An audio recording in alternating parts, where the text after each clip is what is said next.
Hi, everyone. It's Dr. Carolyn here today. It's a beautiful day in Southern California, but I won't be doing any bragging because I know so many people, including my sister in Texas and a lot of my other fellow Texans, since I grew up there, are struggling with cold weather and lack of power and bad water and all sorts of things. So even though I'm enjoying the sun here, I'm hoping that the weather will improve for all of you who are struggling. So today we're going to talk about something that I think is very important, and that is how there's a lot of um, false false facts about diets and dieting.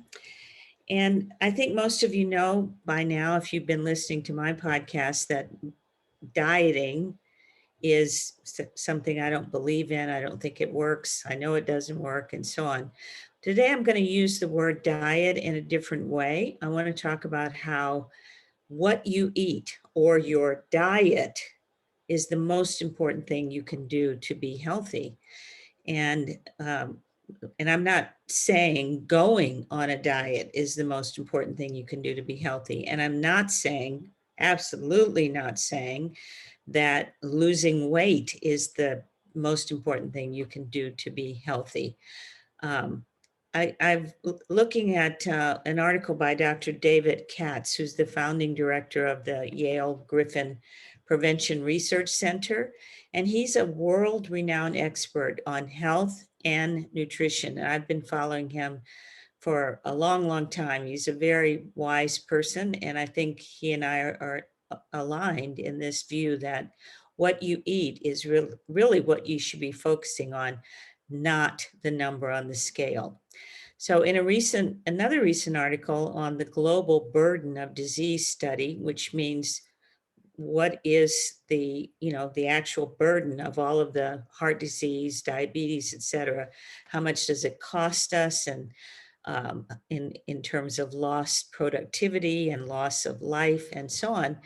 In this study, it was reported that the most important thing to focus on around what you eat is intake of fruits and vegetables, beans and lentils, whole grains, and avoiding excessive intake of processed meats and processed foods, because all of the lack of those foods, the lack of fruits and vegetables, the lack of beans and lentils, whole grains, and too much processed foods and meats is really the leading cause of chronic disease and premature death in Western or modern countries around the world. So fact one, there is no one diet that will work for everybody. And I think this is such an important fact. I want to go into it a little bit more because um, the reason the dieting industry is over $60 billion industry is because most people think that if they just find the right fad diet, then they'll be able to be healthy and happy and the size they want to be, and everything will be rainbows. That's never going to happen. So I think it's very important to talk about the research around diets. And I wrote a really great, I'm sorry if I do say so myself, I wrote a great blog on the ketogenic diet for Psychology Today.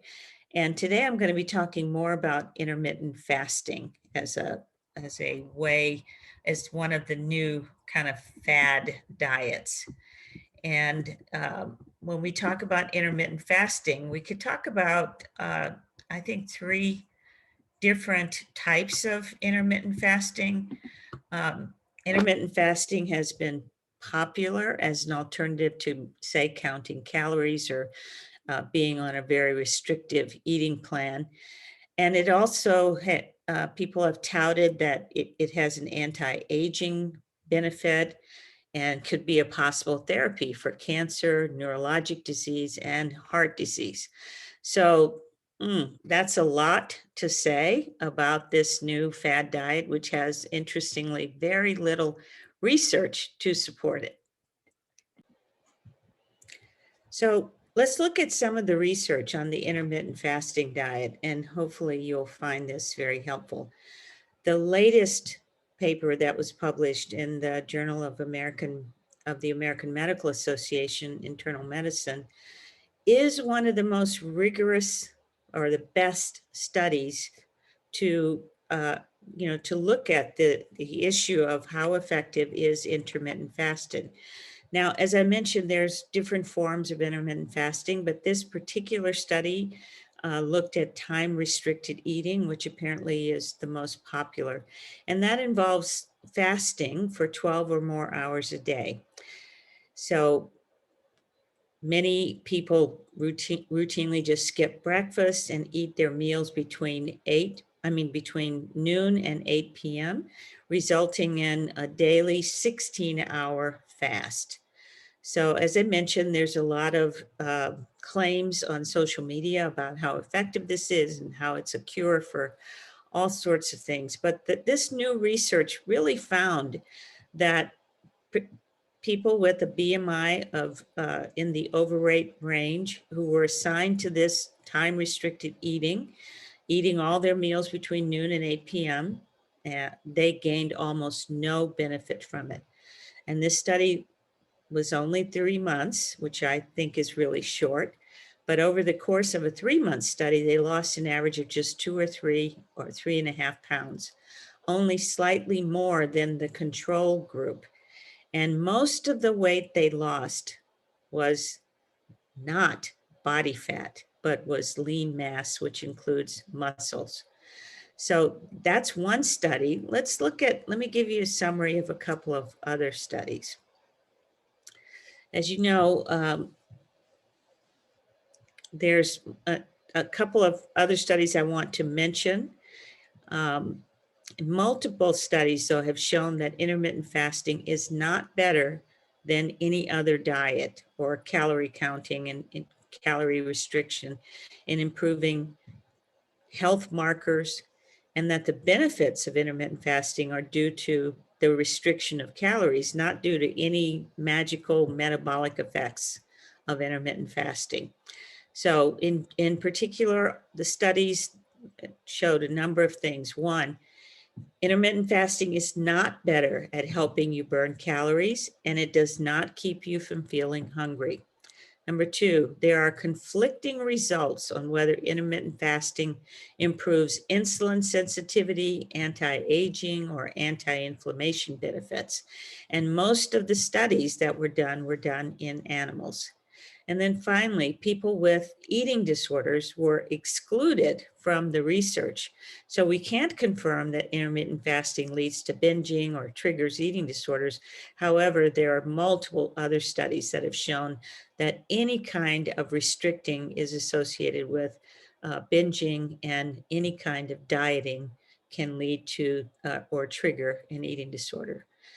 So you may be thinking, like so many people, oh, I thought this was going to be the one, or I tried it, it really worked for me.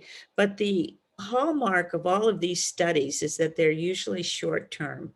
So they're not showing long-term benefits. The longest study that I read was 1 year. And again, even though people in the study may have lost more in the first few months, by the end of a year, most people were unable to stay on their diet, even if they themselves had chosen the type of diet they wanted to go on, including intermittent fasting. So not being able to stay on the diet, and also not getting really significant benefits from it. So the experts do actually agree on some things.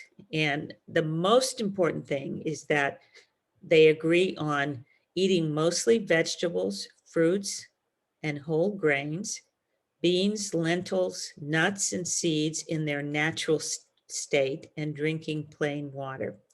Now, the Anchor program has used this approach for almost a decade.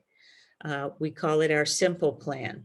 Dr. Andrew Weil, who I studied with at the University of Arizona for the program in integrative medicine, he developed the anti-inflammatory pyramid over a decade ago, which also uses this exact same approach. Author Michael Pollan has said it very simply in 2007, which was, more than a decade ago. He said, eat food, not too much, mostly plants. That bears repeating, eat food, not too much, mostly plants. So this information now has come from multiple expert sources, and it's over a decade old and has stood the test of time.